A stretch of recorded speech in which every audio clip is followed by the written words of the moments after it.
चुका था जब जंगल पर सफेद चादर बिछने लगती है। पेड़ों की डालियां ठंड से कांप रही थीं, हवा में बर्फ के कण तैर रहे थे। उस जंगल के बीचों बीच एक गुफा थी, जहां जंगल का राजा शेर रहता था। लेकिन इस बार शेर भी ठंड से परेशान था। वह बड़बड़ाते हुए बोला, यह सर्दी हर साल और कठोर क्यों हो जाती है? मेरे बाल भी अब इस ठंड को नहीं रोक पा रहे। तभी गुफा के बाहर से लोमड़ी आई, अपनी पूंछ को शरीर से लपेटे हुए। महाराज, ठंड सिर्फ शरीर को नहीं, बुद्धि को भी तेज करती है। जो सोच समझकर चले वही बचे। उसी समय भेड़िया भी वहां पहुंचा। उसकी हालत सबसे बुरी थी, पतला, भूखा और ठंड से कांपता हुआ। सोच विचार पेट नहीं भरता लोमड़ी। न शिकार मिल रहा है, न गर्म जगह। यह सर्दी हमें मार डालेगी। तभी एक खरगोश आया और बोला, मुझे तो बिल से बाहर निकलने में भी डर लग रहा है, बर्फ हर जगह है। जंगल से थोड़ी दूर एक किसान का छोटा सा खेत था। किसान, जिसका नाम हरिराम था, अपने फटे कंबल में आग जलाने की कोशिश कर रहा था। हे भगवान, इस ठंड में फसल बच जाए तो बहुत है। जानवर भी बेचारे क्या करते होंगे। रात और गहरी हो गई, बर्फ गिरनी तेज हो गई। जंगल में भोजन मिलना लगभग असंभव था। लोमड़ी ने सबको एक जगह बुलाया। अगर हम अलग अलग रहे तो मर जाएंगे।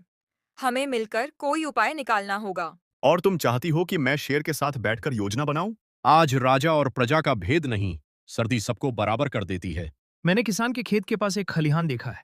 वहां आग और अनाज दोनों हो सकते हैं। भेड़िया की आंखों में चमक आ गई। तो देर किस बात की? चलो वहां चलते हैं। रुको, इंसान का क्षेत्र है। अगर बिना सोचे गए तो मुसीबत होगी। उधर किसान हरिराम को भी आहट मिली। जंगल के जानवर भूखे होंगे। अगर वे गांव की ओर आए तो नुकसान भी हो सकता है। उस रात जानवर खेत के पास पहुंचे। ठंड से बेहाल भेड़िया आगे बढ़ा, लेकिन शेर ने उसे रोका। अगर हमला किया तो आग और लाठी दोनों मिलेंगी। लोमड़ी आगे बढ़ी और जोर जोर से बोलने लगी, हे किसान, हम भूखे हैं, ठंड से मर रहे हैं। लड़ाई नहीं, सहारा चाहते हैं। किसान चौंका, लेकिन डर के साथ दया भी जागी। अगर वाकई शांति चाहते हो तो आग के पास आओ, लेकिन कोई नुकसान नहीं। धीरे धीरे सभी आग के पास बैठे। आग की गर्मी ने सबके शरीर को राहत दी, लेकिन मन अभी भी सशंकित थे। मैंने पहली बार इंसान के साथ आग साझा की है। ठंड दुश्मन नहीं देखती बेटा। भूख और सर्दी सबको एक जैसा बना देती है। आज समझ आया कि ताकत से ज्यादा जरूरी समझदारी है। अगर हम साथ ना आते तो शायद कोई ना बचता। लोमड़ी ने आखिरी बात कही। सर्दी हमें सिखाती है, जो बांटना जानता है वही जीवित रहता है। सुबह जब सूरज निकला, बर्फ चमकने लगी। जानवर जंगल लौट गए और किसान अपने खेत। जंगल लौटते समय सूरज तो निकल आया था, लेकिन ठंड कम नहीं हुई थी। बर्फ जमकर बर्फ की चादर बन चुकी थी। हर कदम फिसलन भरा था। खरगोश सबसे आगे आगे कूदता हुआ चल रहा था, लेकिन अचानक उसका पैर फिसला और वह बर्फ में गिर पड़ा। बचाओ, मैं उठ नहीं पा रहा। भेड़िया झट से रुका। एक पल के लिए उसके भीतर का शिकारी जागा, लेकिन फिर रात की आग और किसान के शब्द याद आ गए। वह खुद से कहने लगा, आज अगर मैंने इसे छोड़ा तो मैं वही पुराना भेड़िया रह जाऊंगा। उसने खरगोश को धीरे से बाहर निकाला। धन्यवाद, मुझे नहीं लगा था तुम मेरी मदद करोगे। सर्दी में दुश्मनी भी जम जाती है। आज जंगल बदल रहा है और यह बदलाव ठंड से नहीं, समझ से आया है। लोमड़ी ने मुस्कुराकर कहा, महाराज, जब हालात कठोर होते हैं तभी असली स्वभाव सामने आता है। अभी वे कुछ ही दूर चले थे कि तेज बर्फीला तूफान आ गया।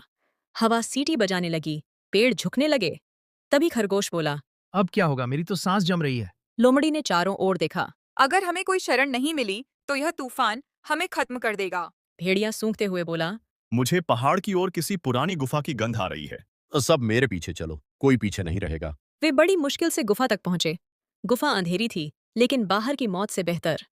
गुफा के अंदर बैठते ही खरगोश कांपते हुए बोला। मुझे बहुत ठंड लग रही है। शेर ने पहली बार अपना विशाल शरीर उसके पास कर लिया। मेरे पास बैठ जाओ, मेरे शरीर की गर्मी तुम्हें बचाएगी। लोमड़ी और भेड़िया भी पास आ गए। शिकारी और शिकार पहली बार एक दूसरे से सटे बैठे थे। बाहर बड़ा तूफान शोर कर रहा था। तभी लोमड़ी बोली, क्या तुम जानते हो, मैं बचपन में अपने पूरे परिवार को एक सर्द रात में खो चुकी हूँ।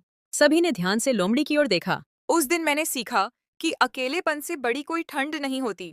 भेड़िए ने गहरी सांस लेते हुए कहा, मुझे हमेशा खूंखार कहा गया, लेकिन सच यह है कि भूख और डर ने मुझे ऐसा बनाया। शेर ने धीमी आवाज में कहा, राजा होने का मतलब सिर्फ ताकत नहीं, जिम्मेदारी भी है। आज तक मैं यह भूल गया था। मैं छोटा हूँ, कमजोर हूँ, लेकिन आज मैंने देखा कि डर से बड़ा कुछ नहीं और भरोसे से मजबूत कुछ नहीं। तभी भेड़िया बोला, जब मैं छोटा था, मेरी पूरी टोली को इंसानों ने खदेड़ दिया। भूख से मेरी माँ ने मुझे छोड़ दिया ताकि मैं बच सकूं। तब से भूख मेरा सबसे बड़ा डर बन गई। खरगोश की आंखें भर आईं। मैं समझ सकता हूँ डर कैसा होता है। हर पत्ता गिरने पर मुझे लगता है कोई मुझे खा जाएगा। डर सिर्फ कमजोरों को नहीं, ताकतवरों को भी सताता है। आप भी डरते हैं महाराज? हाँ, मुझे डर लगता है कि मैं अच्छा राजा नहीं बन पाया। मैंने हमेशा ताकत दिखाई लेकिन कभी किसी की कहानी नहीं सुनी। गुफा में सन्नाटा हो गया। तूफान की आवाज अब धीमी हो चुकी थी। गुफा के अंदर जानवर नहीं, सिर्फ दिल बैठे थे, अपने अतीत के साथ, लेकिन अकेले नहीं। उधर किसान हरिराम जंगल की ओर देख रहा था।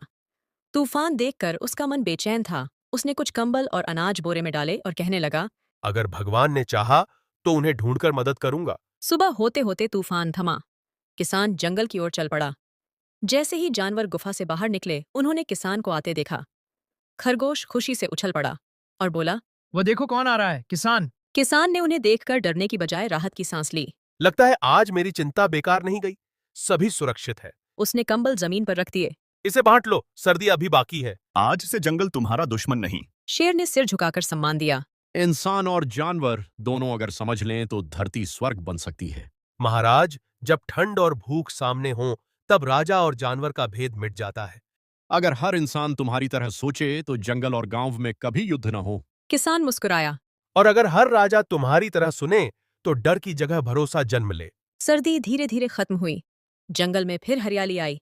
सभी एक साथ मिलजुल कर रहने लगे। उस साल जंगल में कुछ बदला हुआ था।